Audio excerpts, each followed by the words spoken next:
to picture how horrific and horrible it would have been for her to hear the cries of her daughter and her husband coming from outside.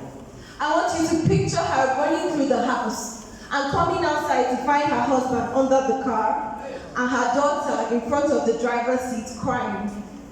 Now, grief is something that everyone experiences. It's something that we all go through, whether losing someone we love or something that we hold dear.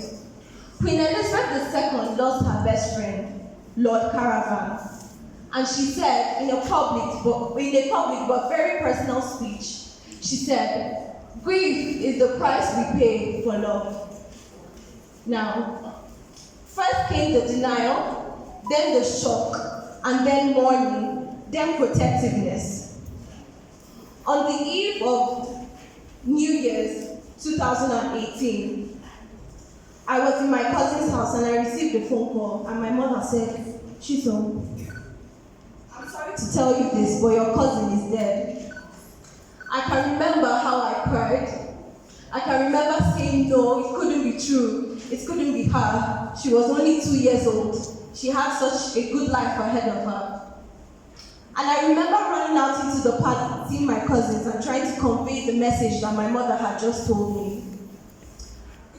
The same process happened with Queen Elizabeth as she lost her dear friend, Lord Caravan.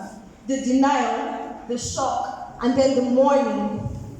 Then came the protectiveness. The times when you want to keep those memories that you had with that person or that thing. The times that you held dear, everything that you knew about the person. Grief in African culture is very symbolic because we all know that mother that will scream and shout, "Hey, God forbid, it can never be me."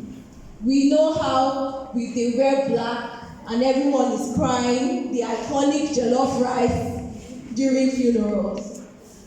In African culture, grief is very symbolic because it represents the sorrow, it represents the pain and the suffering of everyone and everything that is being mourned. Jacqueline Kennedy Onassis said, "One must not let oneself be overwhelmed by grief." She was the wife of John F. Kennedy, who was assassinated. And then she remarried, and if that happened, she remarried, and then after 2 years of marriage, her second husband